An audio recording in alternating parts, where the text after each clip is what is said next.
Halo, salam jumpa pemirsa. Senang sekali kali ini saya Ica bisa kembali menjumpai Anda di program Bincang Persen dari Jakarta Malang. Dan spesial di episode ini kita di Bapak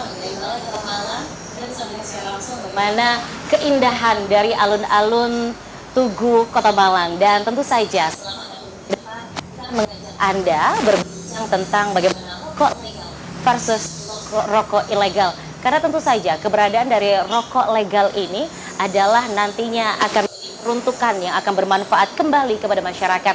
Namun seperti apa gambaran dari dampak untuk negara dan juga rakyat dari keberadaan rokok ilegal yang harus kita gempur bersama? Sudah bersama dengan saya kali ini Wali Kota Malang, Bapak Hidayat MM. Apa kabar? Alhamdulillah baik, baik kan. Terima kasih atas tempat yang luar biasa seperti ini. Ini adalah view terbaik di Kota Malang. View terbaik Kota Malang kita dapatkan hari ini, begitu ya. Kita juga sudah bersama dengan Kepala Cukai Kota Malang, Bapak Johan Pandores SMN MM. Pak Johan, apa kabar? Alhamdulillah baik, sehat, luar biasa. Luar biasa. Terima kasih atas waktunya. Kita juga sudah bersama dengan Kepala Kejaksaan Negeri Kota Malang, Bapak Tri Joko SHMH. Pak Joko, tetap semangat. Baik, tentu saja kita akan berbincang tentang bagaimana banyak sekali yang harus kita edukasi kepada masyarakat tentang keberadaan dari rokok ilegal ini harus kita keber bersama. Namun sebelumnya kita ke Pak Johan terlebih dahulu nih. Baik. Bahwa tentang edukasi kepada masyarakat. Keberadaan dari kantor Bea Cukai sendiri memiliki kewenangan dan juga tugas konkret yang seperti apa sih untuk tupoksinya dalam hal memberantas rokok ilegal? Silakan. Baik, makasih Mbak Ica. Sebagaimana kita tahu bahwa Bea Cukai merupakan unit instansi vertikal di bawah Kementerian Keuangan yang di dalamnya juga mempunyai 4 fungsi pokok sebenarnya utama. Yang pertama adalah revenue collector, yaitu meng-hire untuk mengkolek penerimaan negara. Untuk Malang, memang penerimaan negara paling besar dari penerimaan cukai. Kemudian yang kedua adalah community protector, melindungi masyarakat. Jadi fungsi Bea Cukai Malang, di kebetulan wilayah Bea Cukai Malang ada 3 wilayah, kota Malang, Kabupaten Malang, dan Batu. Nah, terkait community protector ini fungsinya, fungsi utama Bea Cukai Malang adalah mengawasi dan mengontrol konsumsi barang kena cukai. Nah, kemudian yang ketiga adalah trade facilitator.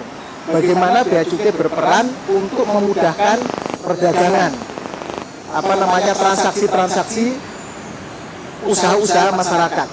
Nah, yang Bea Cukai Malang lakukan contohnya adalah untuk teman-teman UMKM. Bagaimana Bea Cukai Malang mengasistensi, membimbing UMKM dalam meningkatkan kapasitas kualitas usahanya, termasuk juga berorientasi ekspor. Dan saat ini sudah banyak sekali UMKM di Malang yang kita bimbing asistensi untuk sampai ke ekspor. Dan yang keempat adalah industrial assistance. Bagaimana Bea Cukai berperan untuk memberikan asistensi dan pembimbingan dan kemudian bagi industri. Fasilitas-fasilitas apa yang diberikan? Contohnya misalnya ada kemudian impor tujuan ekspor UMKM atau IKM. Ada juga kawasan berikat, ada juga gudang berikat. Salah satu bentuk utama yang berperan di situ apa? Misalnya dia butuh bahan baku dari impor misalnya. Itu tidak dikenakan bea masuk. Kenapa? Karena diperlukan untuk industri. Sehingga nanti bisa teman-teman pelaku industri bisa lebih powerful, bisa lebih optimal dalam menghasilkan barang industrinya sehingga bisa berkualitas dan kapasitasnya juga lebih yang sesuai yang diinginkan. Itu kira-kira 4 utama fungsi Bea Cukai. Baik, 4 fungsi utama yang otomatis semuanya adalah kembali kepada masyarakat untuk bisa melindungi bagaimana para pengusaha, termasuk juga UMKM. Dan yang paling luar biasa sebelum kita nanti ke Pak Boys nih, bahwa Bea Cukai ini otomatis juga harus memberikan edukasi kepada masyarakat tentang bagaimana sih mengenali rokok legal itu yang seperti apa, ilegal yang seperti apa. Salah satu strateginya adalah sosialisasi, menyampaikan informasi. Bea Cukai secara masif terus-menerus melakukan sosialisasi, baik dengan melibatkan peran serta masyarakat maupun juga instansi kementerian terkait, dan termasuk juga aparat hukum yang terkait. Seperti saat ini misalnya dengan teman-teman pemerintah Kota Malang, kemudian dengan teman-teman Kejari, juga nanti dengan TNI, Polri, segala macam kita lakukan sosialisasi. Sosialisasi penyampaian informasi bisa kita lakukan secara fisik, tatap muka yang sering kita lakukan. Kita berkunjung ke pasar, kita ke toko-toko, ke pabrik-pabrik, ke masyarakat, perkumpulan masyarakat, komunitas. kemudian juga lewat online misalnya, atau talkshow seperti ini, itu kita lakukan. Nah, terkait dengan rokok ilegal atau tidak ilegal, itu nanti banyak masyarakat yang bisa kenali secara mudah sebenarnya, secara fisik misalnya, kaitannya dengan 5 kondisi yang bisa dikenali oleh masyarakat. Misalnya rokok ilegal itu adalah rokok yang diproduksi oleh pabrik yang tidak punya izin sebenarnya, dan juga tidak memenuhi ketentuan yang diwajibkan. Contoh misalnya rokok yang tidak ada pita cukainya, itu kan kelihatan. Jadi masyarakat kalau melihat ada rokok yang tidak ada pita cukainya diperdagangkan, nah itu rokok ilegal. Kemudian juga yang kedua menggunakan pita cukai palsu. Pita cukai ini kan hampir sama seperti uang. Seperti uang, apa yang pita cukai yang palsu itu bisa dilihat. Nanti pada saat beli rokok, oh ternyata teksturnya kasar, segala macam, warnanya agak buram. Kemudian yang ketiga menggunakan pita cukai bekas.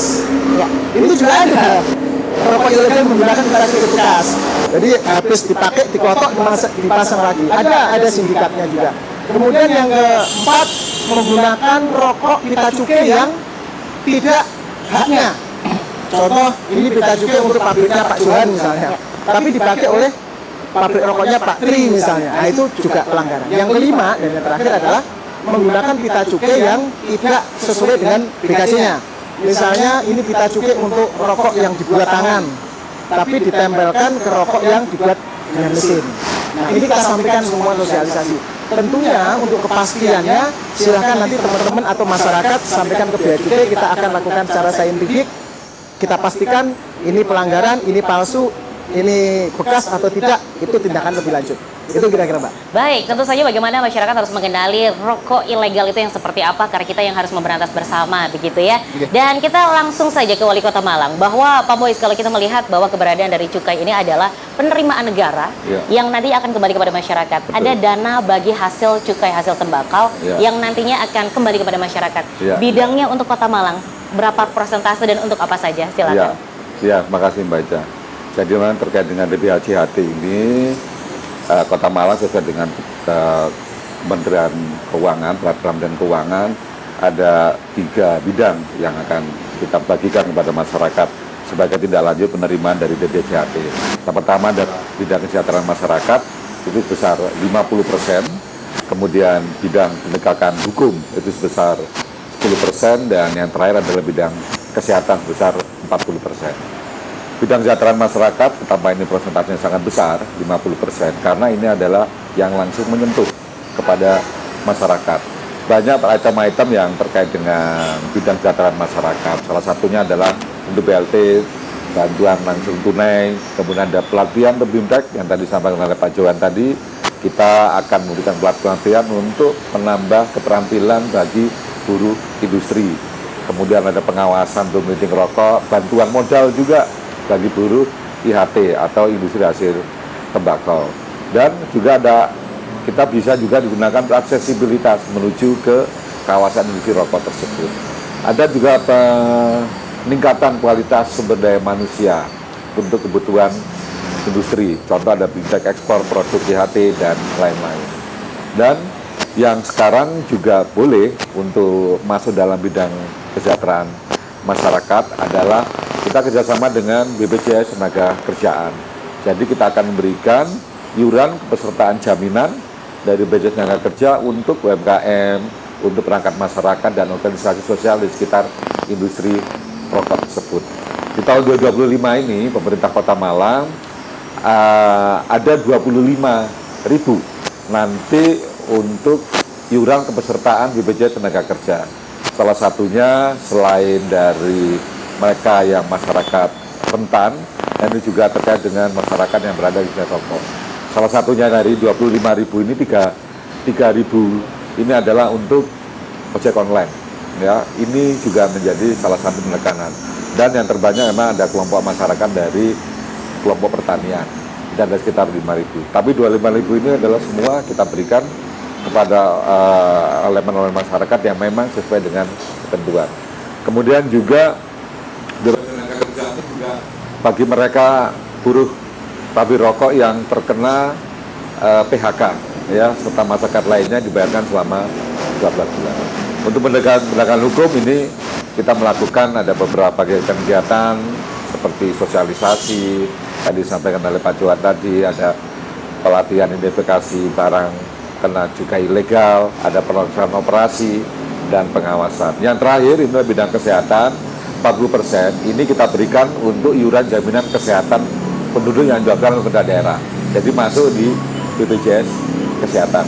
Nah itu 40%, jadi mereka akan mereka yang sakit dan lain tidak akan kita menjamin kepada pemerintah melalui BPJS Kesehatan.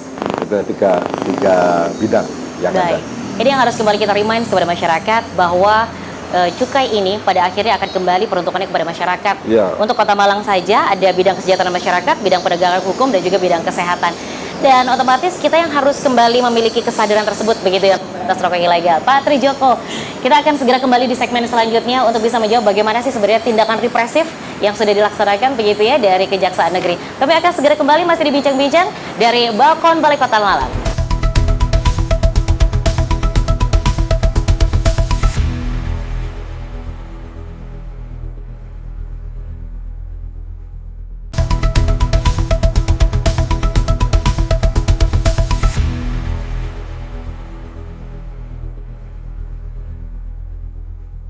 Terima kasih pemirsa, Anda masih bersama dengan dari JTV Malang, dan kita masih bersama dengan Wali Kota Malang, Kantor Bea Cukai Malang, dan juga tentunya bersama dengan Kepala Kejaksaan Negeri Kota Malang. Seperti yang tadi kita sudah sampaikan bahwa keberadaan rokok ilegal ini harus kita berantas bersama, karena pada akhirnya rokok legal ini adalah menjadi sebuah penerimaan negara yang akhirnya kembali kepada masyarakat.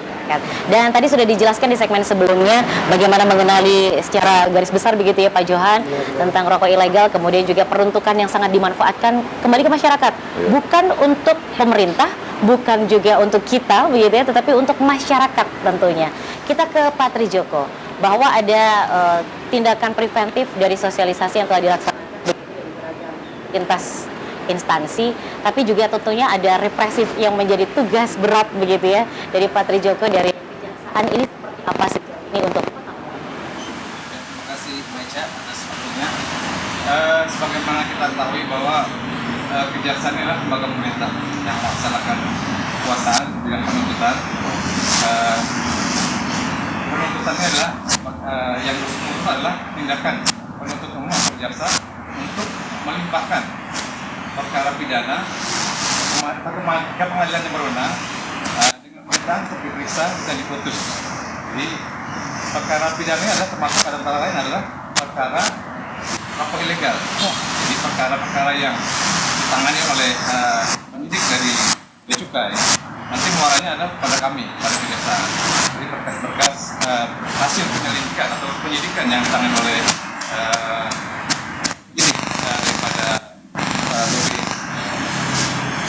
Bea Cukai itu nanti pengeluarannya akan ke kami, kami akan teliti apakah perkara ini layak atau tidak untuk dilimpahkan ke pengadilan.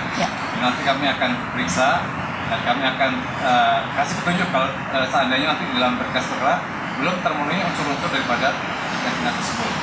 Jadi terkait dengan pertanyaan dari Mbak Ica tadi, kasus-kasus yang sudah naik ke kejaksaan ini selama tahun 2022 sampai dengan tahun 2024 ini akhir ini atau 25 ini ada sekitar 4 sampai 5 kasus ya sudah naik ini. Rata-rata itu yang terbukti adalah pasal 54 Undang-Undang nomor tentang Bea Cukai ya, tentang cukai. Di sini dikatakan di dalam pasal 64 adalah barang siapa setiap orang yang menjual barang kena cukai tanpa didekati sudah cukai. Ini yang sudah terbukti ada beberapa kasus yang kami bisa kami ambilkan contoh adalah kasus atas nama tersangka ini Abdul Karim bin Imam. Ini kemarin diputus oleh pengadilan dengan pidana penjara selama 3 tahun.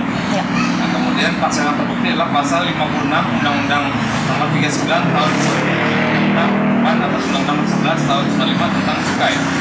Nah ini dia divonis pidana penjara selama 3 tahun dan juga dikenakan pidana denda sebesar 4 kali cukai yang harus dibayar, yaitu 166 juta 208, sehingga yang harus dibayar kepada terdakwa adalah sebesar 664 juta 835.200 rupiah.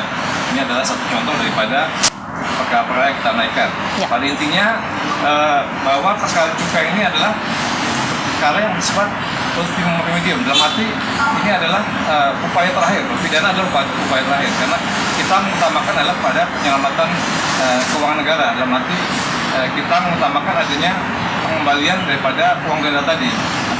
Bahkan kita dalam perjanjian nomor 5 tahun 2023 itu ada tata cara penghentian daripada perkara cukai.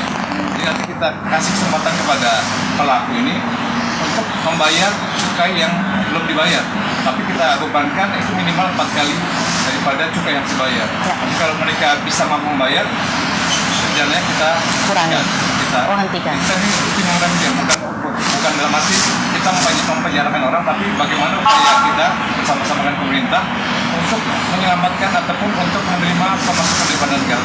Karena cukai adalah penerimaan negara, dan negara wajib untuk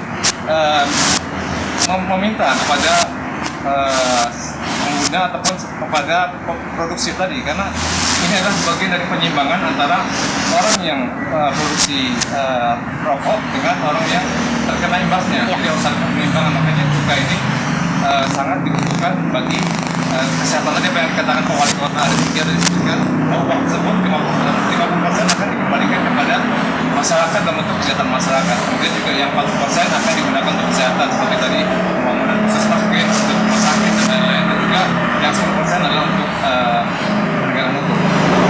Baik, bukan untuk memberikan hukuman begitu ya, tetapi memberikan kesempatan untuk bisa memberikan tanggung jawab terlebih dahulu sampai akhirnya kalau bisa pidana ini dihentikan.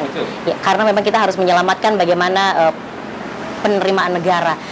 Pak Wahyu, kalau kita melihat bahwa memang ada tindakan represif yang akhirnya memang harus dilaksanakan begitu ya dari pihak kejaksaan, tapi otomatis ada tindakan konkret begitu dari pemerintah Kota Malang dalam hal ini untuk menekan peredaran rokok ilegal. Ya. Operasi gabungannya dan juga kolaborasinya dengan siapa saja dan seperti apa? Ya. Silakan.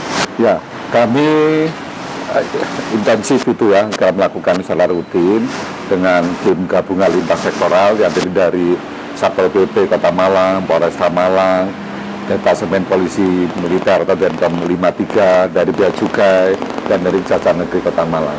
Tim ini secara rutin melaksanakan operasi gabungan pemberantasan barang kena cukai ilegal, khususnya peredaran rokok ilegal.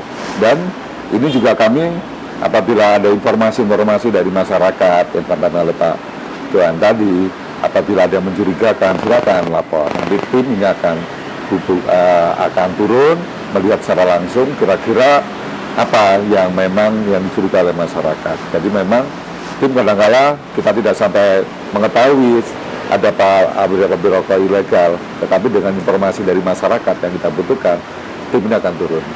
Walaupun kita secara rutin, kita akan turun terus melihat kira-kira gimana.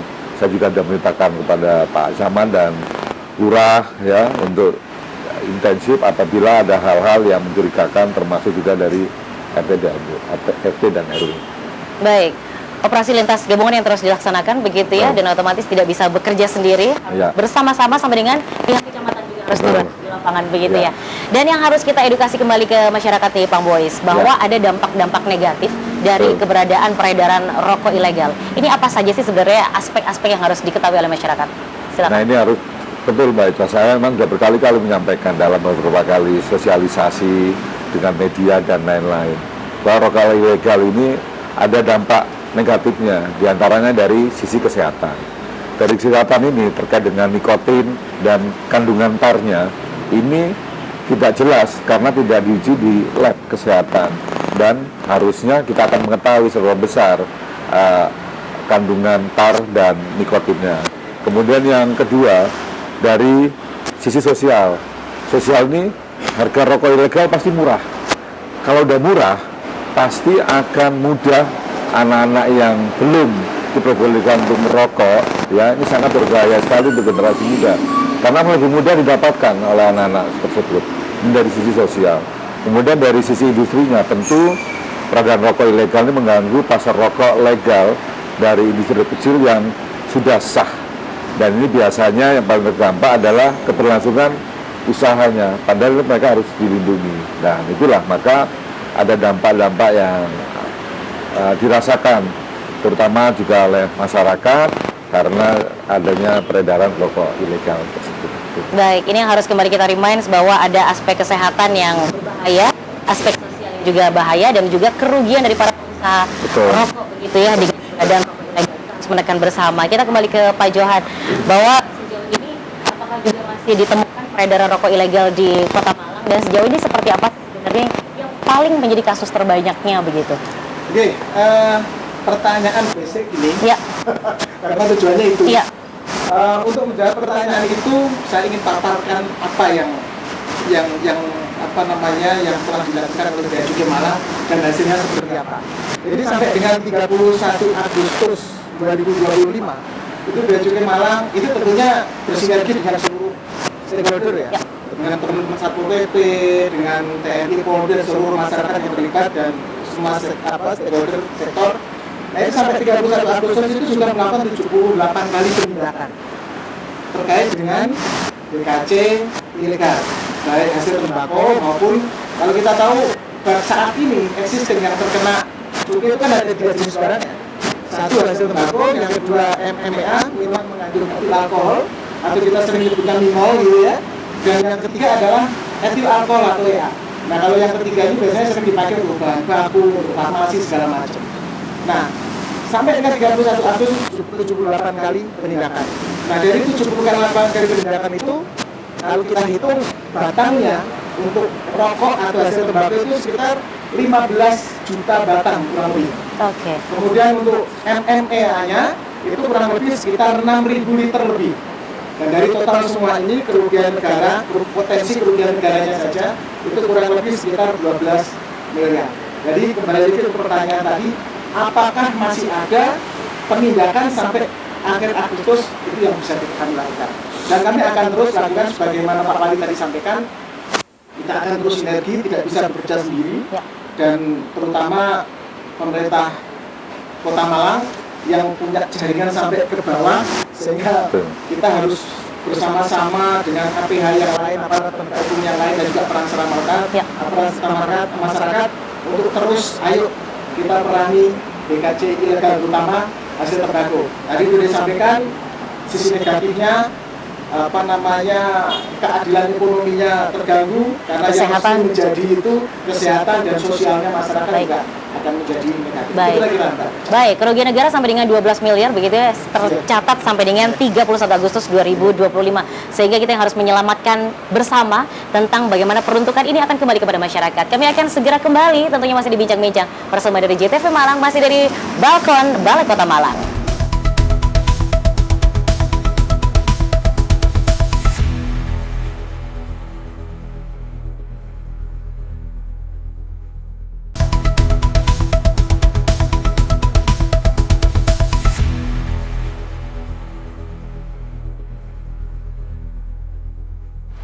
Baik pemirsa, kita masih berada di bincang-bincang persembahan dari JTV Malang. Kita masih bersama dengan Kota Malang, Kepala Bea Cukai Malang, dan juga Kepala Kejaksaan Negeri Kota Malang. Kita masih berbincang tentang bagaimana dampak bagi negara dan rakyat dari keberadaan rokok ilegal yang harus kita berantas bersama. Banyak kerugian negara yang otomatis tidak boleh dibiarkan, karena pada akhirnya kerugian negara ini akan berdampak juga terhadap kebutuhan masyarakat. Kembali kepada kebutuhan masyarakat. Kita kembali ke Pak Wahyu, bahwa dari program yang telah dilaksanakan, otomatis banyak kegiatan sosialisasi yang sudah dilaksanakan. Sejauh ini seperti apa maksimalnya kegiatan konkretnya? Apakah media sosial juga dimaksimalkan dan seperti apa? Silakan. Ya, jadi memang kita tidak henti-hentinya, selalu melakukan terkait dengan sosialisasi. Sosialisasinya coba juga dengan tatap muka. Tatap muka kita kumpulkan dari semua elemen masyarakat, mulai dari RT, RW, kelurahan, kecamatan, ya, kemudian Karang Taruna, hingga perwakilan lembaga, ya baik dari RT, RW, kemudian sampai dengan di tingkat kelurahan dan kecamatan. Kita punya satu kegiatan namanya Gembul Rokok Ilegal. Kita selalu mensosialisasikan hal tersebut. Termasuk juga kita memasangkan baliho. Baliho titik-titik yang perlu, titik-titik strategis, depan kampus negeri, kampus swasta, kita pasang terkait dengan gembul rokok ilegal tersebut, termasuk juga bagaimana dampak-dampaknya. Dan yang terpenting sekarang ini anak-anak muda, ini kan sosialisasi mungkin tidak mau, mungkin dengan tatap muka, tidak mau lihat dari baliho, tetapi dengan media sosial.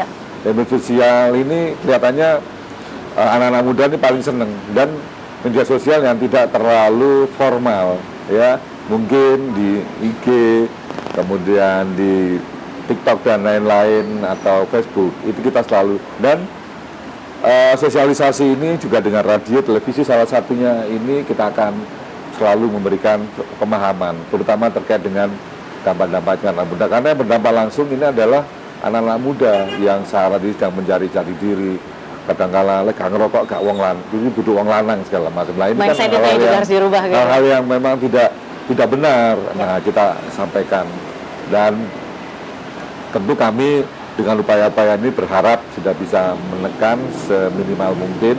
Apalagi tampilkan oleh Pak Johan tadi, maksud sanksi-sanksinya yang disampaikan oleh Pak Kajari, ini kalau kita sosialisasikan masif, mereka juga akan bisa melihat dampak-dampaknya yang akan apabila kita melegalkan dari rokok-rokok yang ilegal tersebut. Gitu.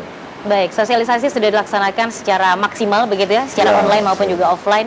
Semuanya sudah harus tahu bagaimana rokok ilegal harus kita berantas bersama dengan berbagai dampak negatifnya. Kita kembali ke Pak Johan, bahwa tadi ada tipe-tipe rokok yang ternyata beraneka kisah gitu ya. Ada yang memang polosan, ada yang dengan cukai tetapi memang bekas, atau cukai tidak sesuai peruntukannya. Kasus yang paling banyak juga yang harus kita kenali nih Pak, bahwa ada juga toko-toko yang menjual tembakau secara mandiri, kemudian masyarakat membuat rokok itu sendiri. Apakah juga termasuk ilegal atau seperti apa nih? Silakan.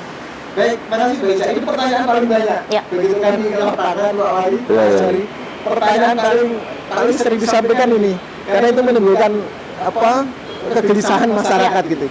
Jadi kalau toko-toko yang menjual tembakau iris, atau kita kenal namanya TIS atau TSG, tembakau siap giling itu, kalau dia dijual eceran dengan maksimal 2,5 kilogram dan dikemas dalam memang siap untuk penjualan eceran, itu memang setahu saya resmi semua.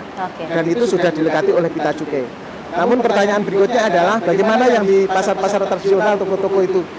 Kalau yang dijual tembakau iris yang di pasar-pasar tradisional dan memang tidak disiapkan untuk penjualan eceran ataupun dikemas secara tradisional, itu tidak terkena ketentuan kewajiban barang kena cukai. Artinya itu silahkan aja dijual. Jadi nggak perlu masyarakat untuk gelisah, worry, was-was, Pak kami nanti harus terkena ini, itu tidak. Monggo silahkan aja yang di pasar tradisional. Begitu juga pertanyaan berikutnya, bagaimana yang tinggal Pak, istilahnya gitu Pak Wali ya, Melinting sendiri. Nah, melinting sendiri untuk keperluan sendiri dengan saus, aroma dan campuran sendiri, itu silahkan, itu tidak masalah. Monggo terus dilanjutkan, karena itu punya ramuan sendiri, melinting sendiri untuk dinikmati sendiri. Yang jelas jangan sampai untuk diperdagangkan, itu aja. Jadi untuk sendiri, untuk pamannya, untuk bapaknya, untuk kakeknya, atau untuk temennya, atau untuk tetangganya, silakan teruskan sambil nongkrong di teras, minum kopi, melinting rokok, dinikmati, gayeng setiap pagi. Monggo lanjut, tidak usah khawatir, tidak usah gelisah. Nikmati hidup dengan sehat. Luar biasa. Jadi tidak semuanya menjadi kegelisahan masyarakat, termasuk saya orang awam yang ingin bertanya juga begitu. Apakah ini jadi masalah? Ternyata memang ini menjadi kebebasan masyarakat untuk bisa berkreativitas sendiri, asalkan tidak dikomersilkan. Betul. Kuncinya di situ. Baik, kita ke Pak Trijoko, bahwa dari pihak kejaksaan otomatis sudah melaksanakan beragam pemberantasan begitu ya dari sisi penegakan hukum. Sejauh ini sudah merasa maksimalkah begitu kegiatan dari operasi gabungan yang dilaksanakan bersama dengan pemerintah dan juga instansi lain, dan juga tantangan yang paling susah dihadapi di lapangan, Pak? Terima kasih, Mbak Cia.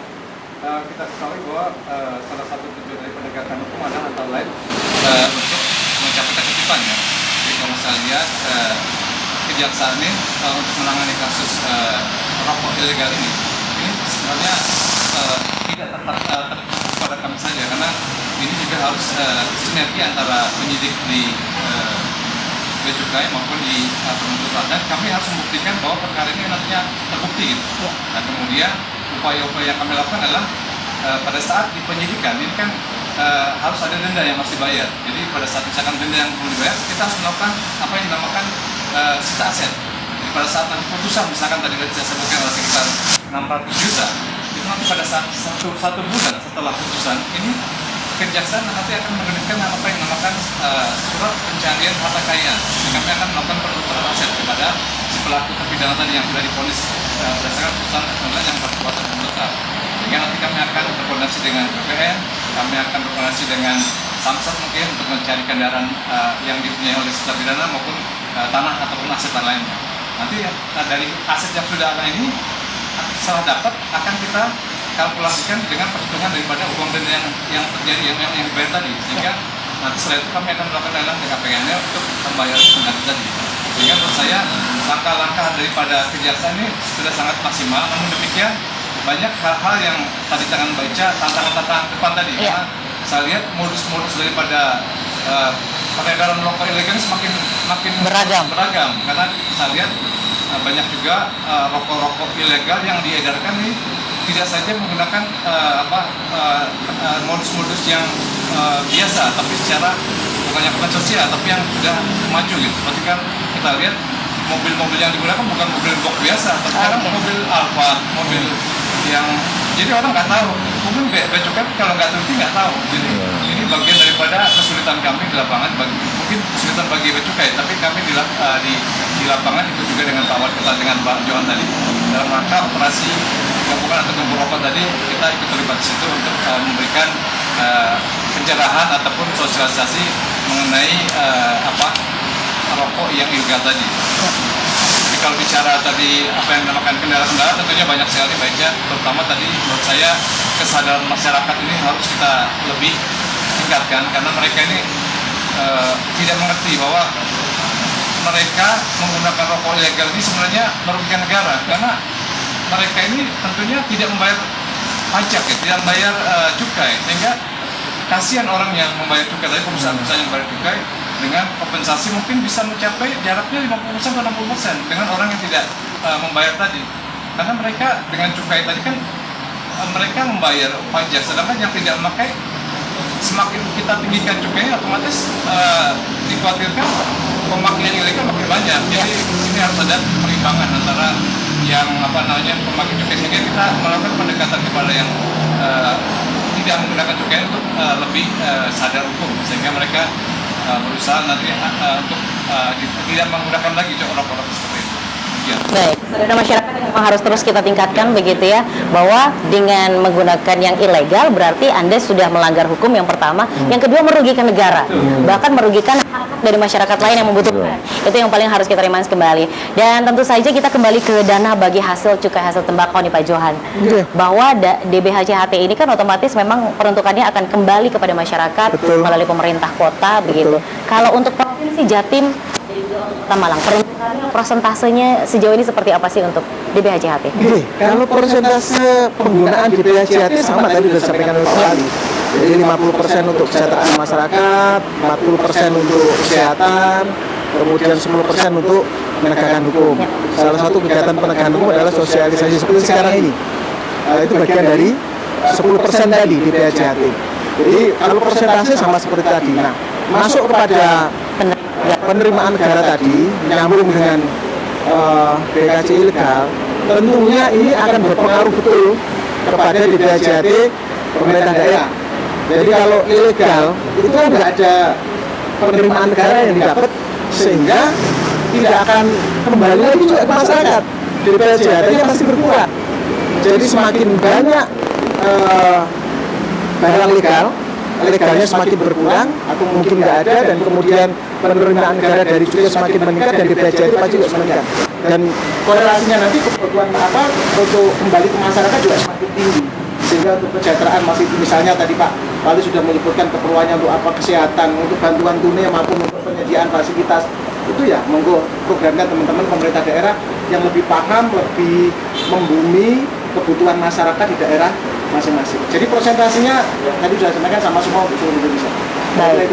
Baik. Tentunya kita akan segera kembali tentang bagaimana sih kita mengenali dampak bagi negara dan rakyat dari rokok ilegal yang harus kita berantas bersama. Kami akan segera kembali dengan Mas Madiwara yang satu ini.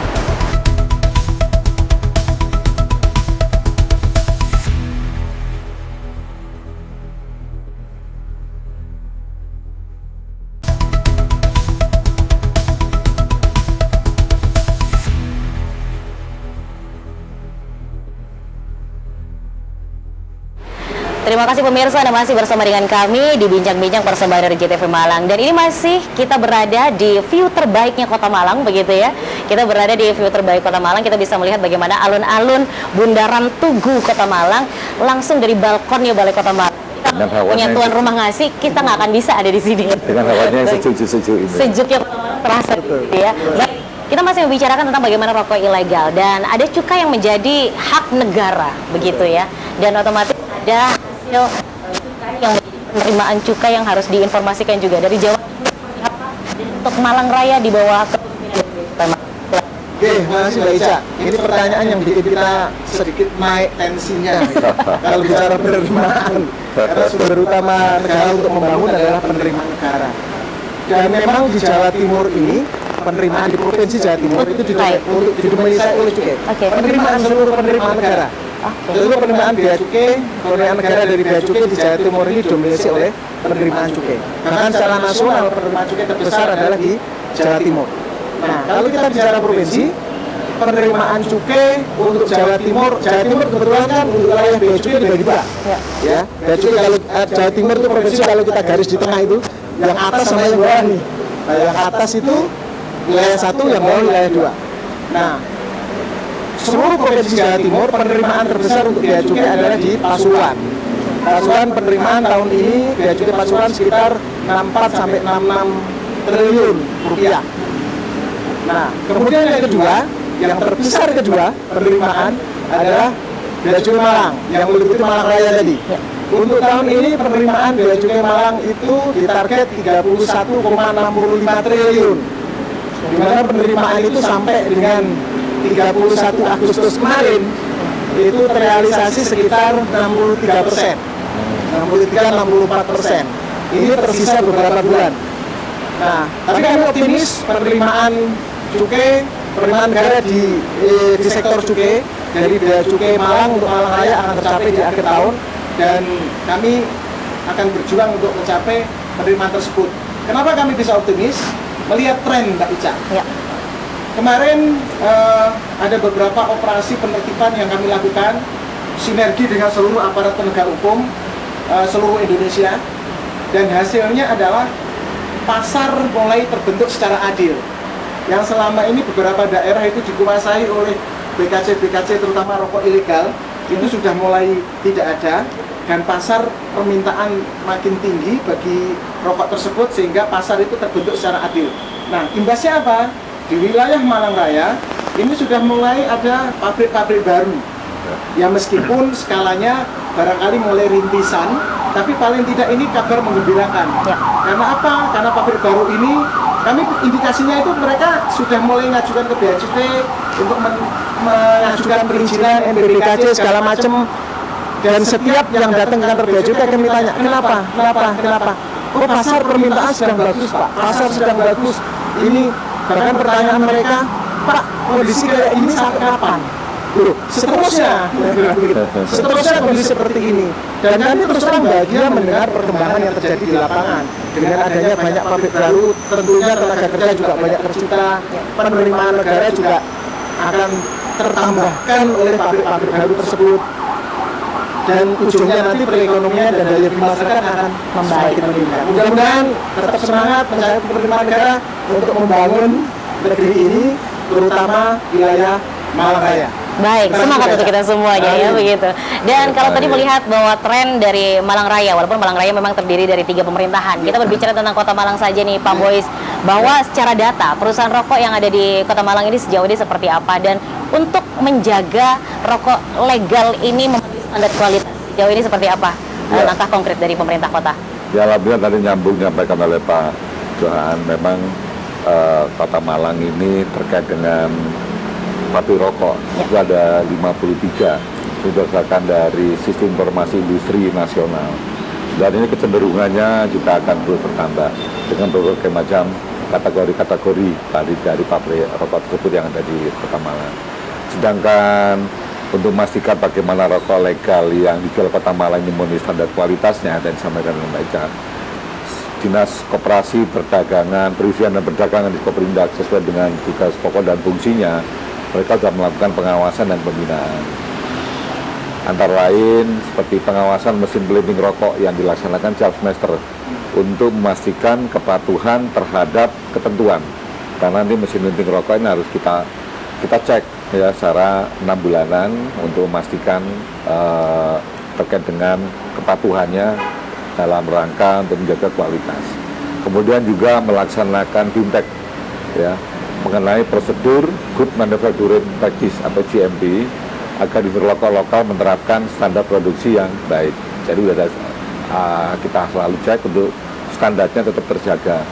Kemudian yang juga kita melaksanakan fasilitasi sertifikasi mutu, termasuk sertifikasi ISO guna meningkatkan kualitas dan daya saing produk rokok legalnya. Jadi terus dari Diskoperindak sesuai dengan visinya kita melaksanakan 3 hal tersebut.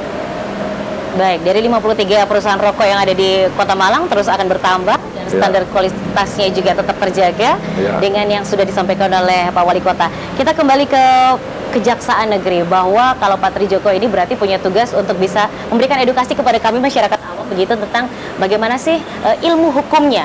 Kalau misalnya melanggar jual beli rokok ilegal ini hukum pidananya seperti apa, kemudian teknis pelaporannya juga sampai akhirnya bisa diproses secara hukum. Silakan. Terima kasih Pak Baisha. Jadi saya sampaikan juga pada intinya bahwa kejaksaan itu melakukan itu kira ya terkait dengan masalah pesan barang bukti kemarin kami telah melakukan pemusnahan sekitar 10.000 rokok ilegal yang telah berkuatan tetap. Itu pada tahun sebelumnya juga kami sudah melakukan pemusnahan juga di Malaysia juga berubah. Pada intinya laporan-laporan yang masuk setelah itu bisa langsung pada kami, tapi yang jelas karena penyidiknya ini adalah Bea Cukai, ini tetap semuanya nanti laporannya kan ke Bea Cukai itu. Kemudian hasil daripada pemeriksaan berkas perkara akan mengarah pada penuntut umum yaitu kejaksaan. Jadi prosesnya melalui penyidik Bea Cukai baru nanti serahkan kepada penuntut umum. Jadi kalau masalah edukasi, menurut saya banyak hal seperti yang saya sampaikan tadi. Selain kita melakukan upaya paksa dalam arti memusnahkan rokok, kami juga melakukan edukasi terkait dengan rokok ilegal tadi dalam waktu pada saat kita melakukan jemput rokok bersama tim gabungan dari Pemkot maupun dari Bea Cukai. Yang pertama adalah kita mengedukasi mengenai perizinan dalam produksi rokok. Ini harus ada izin. Nah, kemudian kedua yang kita sadarkan kepada masyarakat juga bahwa kita tidak, masyarakat diharapkan tidak membeli rokok ilegal, karena kalau membeli rokok ilegal itu kasihan yang telah mempunyai cukai tadi. Tentunya masyarakat juga tidak paham apakah rokok yang diproduksi tadi atau yang dipakai tadi sudah sehat atau belum, karena kan kalau rokok yang sudah dilakukan kita cukai itu sudah melalui proses, melalui uji kelayakan, sudah melalui laboratorium, jadi dinyatakan bahwa itu sehat. Tapi kalau itu dia membeli rokok ilegal, tentu tidak tahu apakah itu nanti bisa menyebabkan penyakit atau nanti bisa meningkatkan bagi masyarakat. Ini menjadi kesadaran bagi mereka. Yang kedua juga tidak menjual rokok ilegal. Masyarakat juga sudah memberikan pahaman bahwa menjual rokok ilegal itu adalah perbuatan melawan hukum, karena itu sudah diatur dalam Undang-Undang Nomor 39 Tahun 2007 tentang cukai. Jadi setiap orang yang memasarkan atau menjual rokok tanpa dilengkapi kita cukai itu merupakan suatu tindak pidana.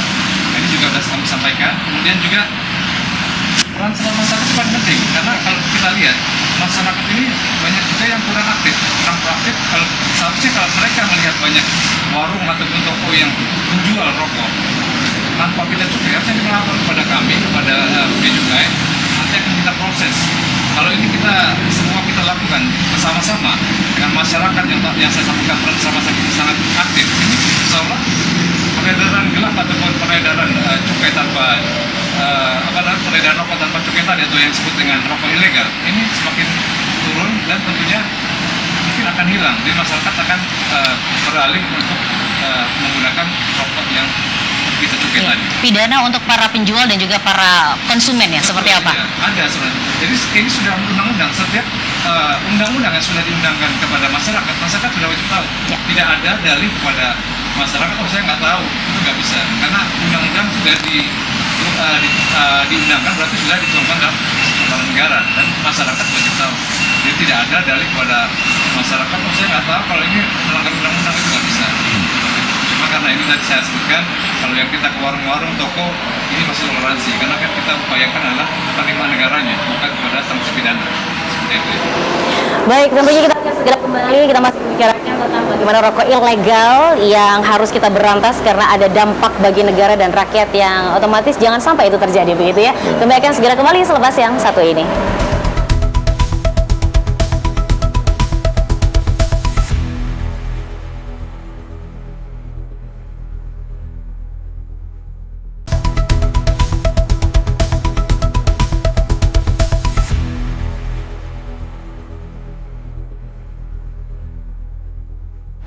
Terima kasih pemirsa, dan masih bersama dengan kami. Kali ini bincang-bincang persembahan dari JTV Malang masih dari balkon Balai Kota Malang, dan kita masih membicarakan tentang bagaimana rokok legal versus rokok ilegal. Ada dampak bagi negara dan rakyat yang memang harus benar-benar kita remind banyak dampak negatif yang menjadi kerugian negara dan juga kerugian dari masyarakat secara umum, begitu. Kita ke Pak Johan, bahwa ini di segmen terakhir, seperti apa sih teknis pelaporan untuk bisa masyarakat ikut berpartisipasi melaporkan, dan juga tindakan pidana yang memang harus diketahui oleh masyarakat. Oke, terima kasih Mbak Ica. Sebelum saya sampaikan nanti laporannya, saya ingin sampaikan tadi merefresh tentunya ini dengan koordinasi kami juga dengan temannya Pak Tri, Kajari. Jadi tadi kami sampaikan ada 5 pelanggaran. Yang pertama adalah rokok polos yang tanpa pita cukai. Itu di Undang-Undang 39 2007. Jadi barang siapa atau setiap orang yang menawarkan, menyerahkan, menjual atau menyediakan untuk dijual, karena yang tidak ada pita cukainya itu dikenakan pidana penjara 1-5 tahun dan atau denda 2 kali sampai dengan 10 kali nilai cukai yang harus dibayar. Yang pertama. Yang kedua, bagaimana dengan pita cukai palsu? Itu juga sama, menyediakan segala atau yang memakai, itu pidananya 1-8 tahun dengan denda 10 kali sampai 20 kali cukai yang harus dibayar. Kemudian pelanggaran yang ketiga, menggunakan pita cukai bekas, itu juga pidana penjara 1-8 tahun. Kemudian pidana dendanya itu juga 1-5 tahun. Kemudian tindak bekas itu 1-8 tahun. Kemudian dendanya 10-20 kali dari cukai yang harus dibayar. Kemudian yang keempat, menggunakan pita cukai yang berhak punya orang lain, itu pidana penjaranya 1-5 tahun dan atau denda 2-10 kali. Nah, kemudian yang terakhir, menggunakan pita cukai tidak pada DKC yang seharusnya, itu tidak ada pidana penjaranya, tapi terkena denda 2-10 kali. Teman-teman ada masalah bagaimana kalau menemukan di lapangan ada barang, silakan bebas datang langsung sambil ngopi di kantor. Kami mau kopi atau gorengan apapun terlalu tersedia di kantor. Kebetulan mampir di kantor Bea Cukai Malang boleh, di kantor Bea Cukai dimanapun terdekat silakan. Atau lebih mudah menggunakan WA di nomor 0851 1747 7876. Mungkin bisa ditampilkan nomornya. Ya. Atau ke hotline 0341 551 628. Atau anak muda sekarang bisa melalui media sosial Bea Cukai, jalur online, IG, Twitter, Facebook, di @beacukai_malang. Monggo, mana yang paling worth it, paling mudah, paling simpel untuk melaporkan silakan, dan kami pastikan setiap laporan kami akan tidak lanjuti. Pelapor atau yang menyampaikan informasi silakan ngecek tidak lanjut progresnya laporan sampai mana, silakan ditanyakan langsung, dimonitor. Kalau memang tidak jalan silakan protes. Kalau teman-teman Bea Cukai di bawah yang mengelola pengaduan tidak melakukan tidak lanjut, silakan laporkan ke saya. Nomor saya silakan diblasting ke seluruh masyarakat Malang. Baik. Untuk memonitor tidak lanjut dari informasi yang disampaikan. Karena Bea Cukai tidak bisa melakukan apa-apa tanpa transparan masyarakat. Itu Mbak Ica. Baik, luar biasa. Progres pun bisa diikuti oleh masyarakat, begitu ya. Kita ke Pak Wali Kota, bahwa seperti apa sih himbauan dan juga harapan kepada masyarakat terkait dari dana bagi hasil cukai tembakau yang memang akhirnya akan kembali ke masyarakat dari cukai ini. Silakan. Ya, ini saya sampaikan kepada masyarakat Kota Malang, arek Malang, sing seneng rokok, tuku rokok sing produk yang legal, bercukai resmi, ya. Karena apa? Kalau kita membeli rokok ilegal, merugikan kesehatan, pendapatan negara berkurang. Belum lagi juga mengancam terkait dengan industri rokok yang sudah legal, terutama itu loh sing ngancam kesehatan ya. Jadi saya sampaikan kepada masyarakat Kota Malang, sering rokok, tuku rokok bercukai resmi, rokok yang legal, untuk mewujudkan Kota Malang yang boys berkelas. Baik, Pak Trijoko, dari pihak kejaksaan seperti apa harapan kepada masyarakat terkait dari rokok ilegal yang harus kita berantas bersama? Terima kasih Baca.